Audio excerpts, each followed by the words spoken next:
Hi, fourth grade. Welcome to the week of March 23rd. And I'm going to begin science with an I can statement, just like we would if we were in class. I do want to point out, though, I've listed several things. That's because this is for the full week of March 23rd. You'll have science scheduled for 2 different days. You can do it all at once, or you can break it up over a couple days. I just ask if you try to complete these tasks by the end of the week. I can complete my journey of a Crayon Rock packet after watching Mrs. McLean model Part 4, adding heat to our sedimentary rocks.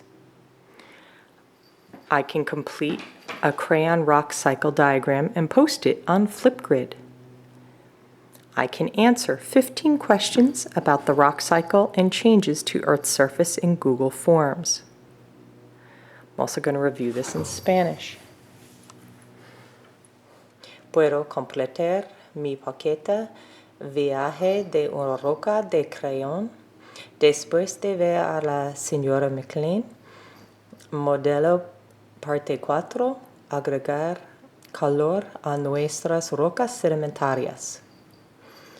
Puedo crear un diagrama de Crayon Rock Cycle y publicar en Flipgrid. Puedo responder 15 preguntas sobre el ciclo de la roca y los cambios en la superficie de la Tierra in Google Forms. So it might seem a lot of stuff is listed there, but again, it's meant for a whole week. Don't try to complete it in one day. I mean, you're more than welcome to, but really it's a lot there. It's meant for 2 classes. So take the whole week, but try to get it done during the week, and I will post answers next week for everything. For anyone who was absent and was not present in class for parts 1 through 3 of the rock cycle journey of a crayon rock that we're getting from MosaMack, I will try to model that and have that video uploaded as well. I welcome everyone. Go back into Google Classroom and go to MosaMack, replay the video. There's also other stuff I've posted in there before you get to the question parts in Google Forms. And I'm also going to do something in Flipgrid. Now, Mrs. Gonzalez says that she tried this already with you guys in Spanish class, so hopefully you're familiar with it.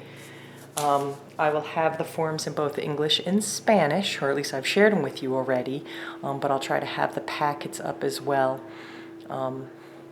if you need to print something off. So again, this is what the rock cycle diagram looks like.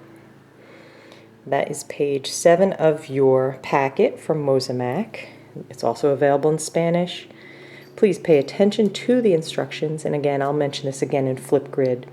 But I ask that you use your camera on your computer to share your completed version in Flipgrid, and we'll have that shared as the whole grade level, not individual classes. So Miss Hamilton's class, as with all the other 4th grade classes, we were creating a crayon rock cycle. Now, we had already started with our igneous rock. That was our solid rock, or rather one-colored crayon. We took some shavings from it and then put all those shavings together. We packed it together, and I'm guessing I didn't pack it too well because only one seems to have more like rock pieces. Everyone else still seems to have sediments, so we didn't quite make sedimentary rocks like we intended to, didn't give enough compaction pressure. But now we are adding heat. So we're in part 4 of this project, and I thought I would film as I'm adding some heat to them. In truth, they would get some pressure as well. We don't want to get too hot where they completely melt, because that would jump us ahead to another phase. But I'm going to film this, and I'm going to zoom in to each rock. So to begin with, this I'm calling table 1 is the one closest to the door as soon as you enter the classroom. This is table 2. back by where we get our notebooks and folders. Table 3 is in the center of the room. Table 4 is in the front, closest to the chalkboard, and table 5 is back by where I have the science library. So I'm going to zoom in, as I am seeing some of them changing. Okay, so table 1. I don't know if you're seeing any of the changes yet. Might have to come back to that one.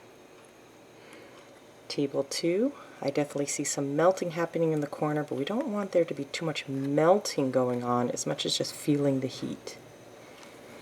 Table 3, definitely, it's going to have to be removed soon. Actually, I will remove the third rock. Table 4, up here near the front. Yeah, I'm seeing some changes with that one. I'm going to take that one out in just a moment. Oh, the steam fogged up my camera. And table 5. So I'm going to go back over table 1, seeing some changes. Notice how the colors are starting to swirl. Table 2 definitely has to come out now and cool. Table 5.